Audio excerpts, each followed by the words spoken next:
Abraham once called me the cancer to the Quintanilla family. I turned out to be benign. Nobody detected the real cancer, which appeared in the form of a short, homely woman named Yolanda Saldivar. To Selena With Love by Perez. I loved this book. I finished it a few days ago and I haven't stopped thinking about it. Today I'm going to go over my thoughts on it, as well as talk about 3 sets of earrings that I created. They are made with paper. Once again, yes, I know, I have a thing for paper jewelry. Hi everyone, I am Jessica Gibson with Kaleidoscopes and Polka Dots, where I sell handmade, vintage-inspired jewelry for the soul who's in love with the past, wholeheartedly loves in the present, and embraces the future.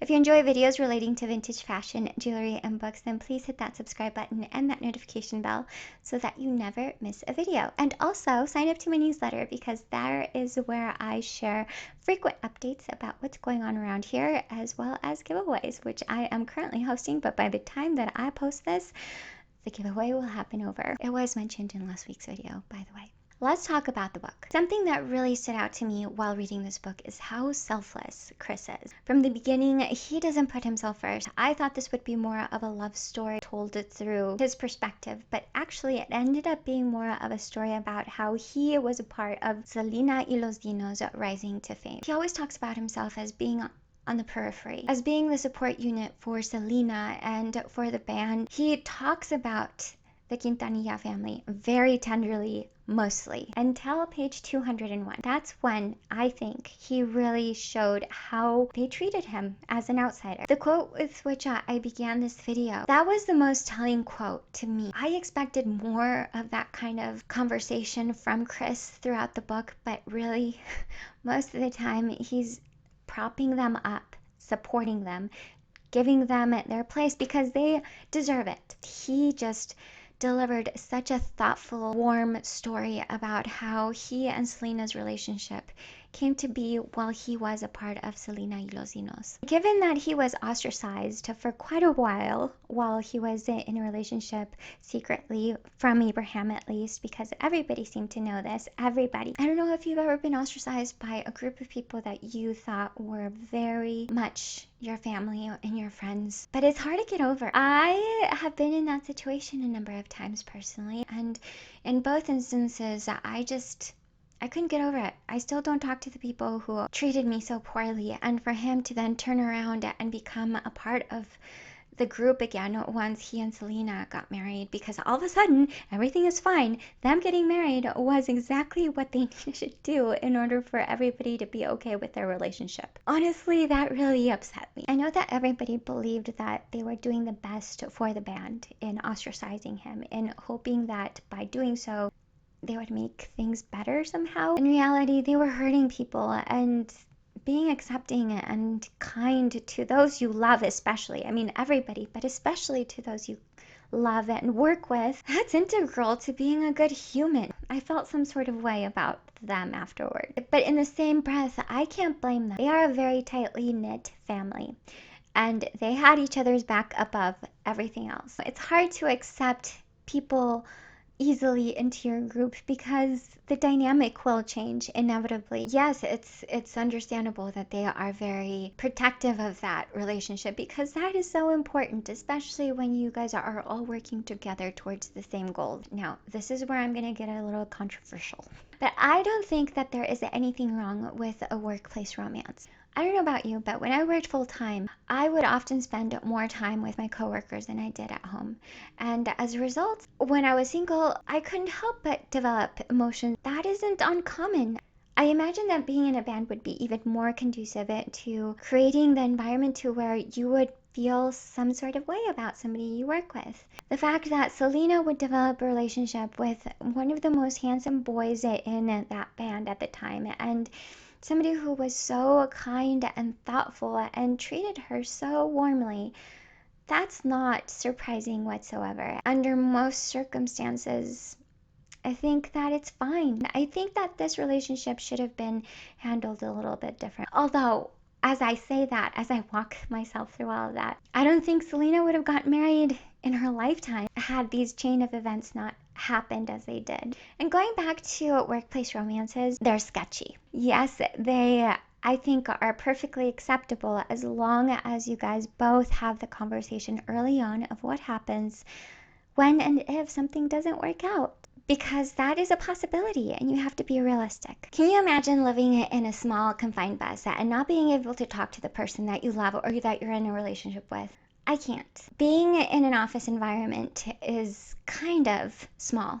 But that bus seemed incredibly tiny. It's not like you can just get up and walk away. You're confined to that small environment, and then you are also ostracized by everybody in the band, including those that you thought were your friends. I can't imagine what they must have gone through as their relationship evolved. Through it all, Chris treats everybody with a great deal of respect, and for that, I just think the world of him. Abraham, by the media, is often characterized as somebody who is controlling and possessive of Selena, and in fact, it was more a product of Selena putting him as a barrier between her and the person asking her for the favor or for the collaboration, because she didn't like to say no. That's an example of how he is so tender and respectful of the family. At the time of her death, they were in such a great place, and they were getting ready to move out and be on their own and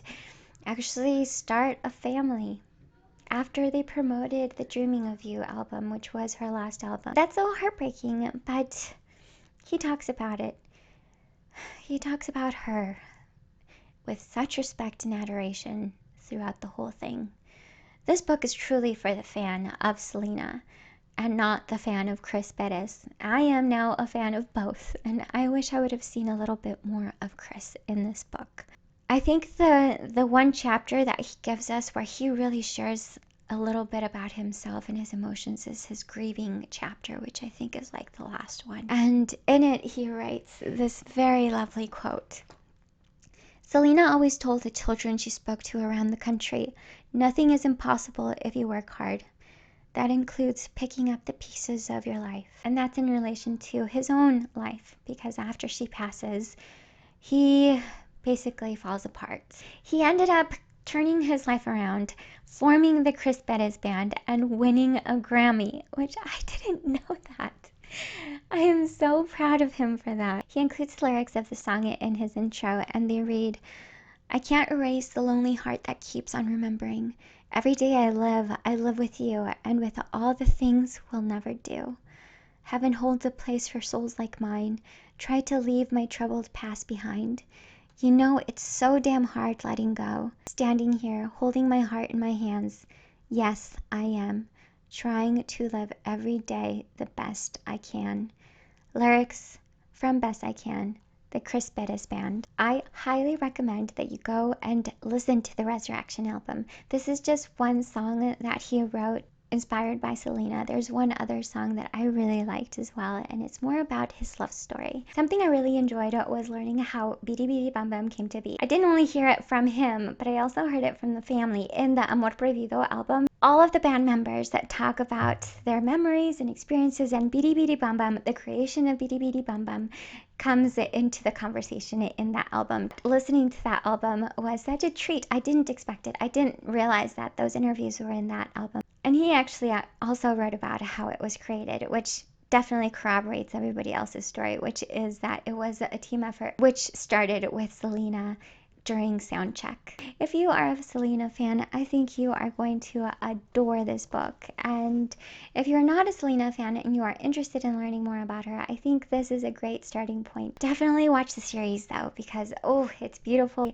I won't talk about it much longer because I already did a whole video about it, which I will leave linked in the description box. I will also leave links to all of the resources, or at least most of the resources, because I do use a lot of resources, which I have hosted on my website, which is also always linked in my description box. I do have a corresponding blog post to this video. Alright, that is it for my gushing of this book today, because it is very, very long and the light has changed a number of times. Next, let's talk about the paper heart earrings that I started off with about 3 weeks ago.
I thought that these earrings would look a lot different than what they ended up looking like.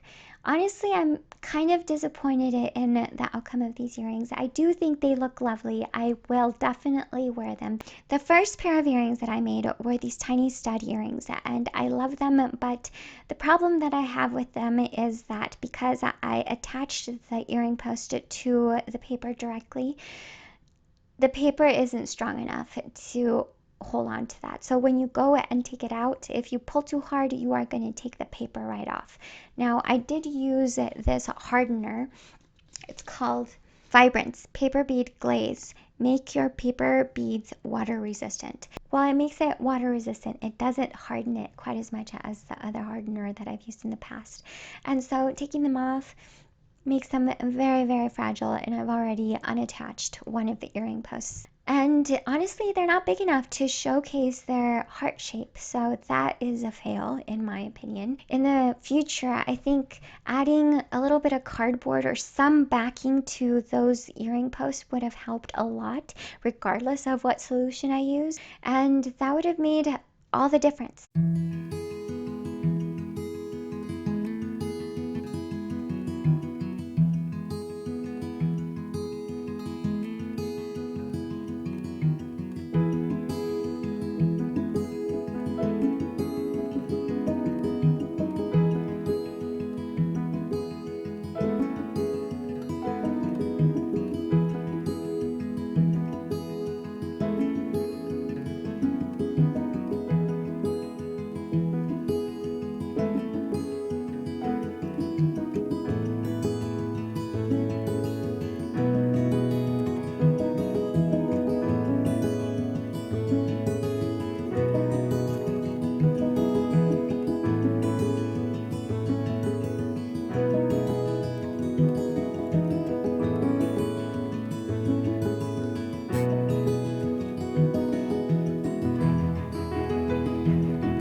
The second pair of earrings that I made with the idea of making them more of a statement piece.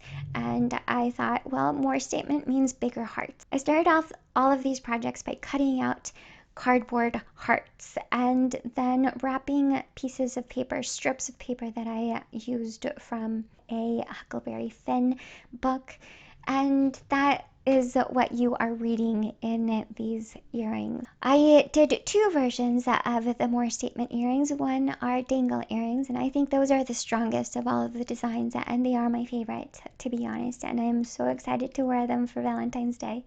And then there are these other ones, which are kind of a combination of the original design. Those, though, I think are my biggest disappointment. The placement of the stud in the bigger heart-shaped earrings is just all wrong. It should have been more towards the top of the heart, towards the Cupid's bow. That would have given me more space to wear them in my ear. And as it stands, I can hear my earrings on my ear. They make noise and I can hear them. I'm not a big fan of chandelier earrings for myself because of that. I don't want all the dangliness to come through to my ears because my ears are very sensitive. That is one issue that I have with them. The other issue is the backing. I really should have used some lacy stuff as a platform for these earrings, and then added the Swarovski crystals around the heart, and then added some faux suede. Instead, I went straight in with the faux suede, attached the Swarovski crystals to the faux suede, and as a result, you could see all of my work in the back, and that just looks so unprofessional,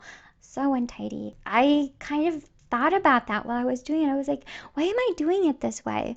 I think I was just really tired, as I am right now. Overall, I love what I created, and I will definitely wear these. I think it's really important to share my failures as well as my successes because nobody's perfect. I'm the first one to admit it, but I do see merit in sharing both successes and losses. I'm a little happy with the outcome.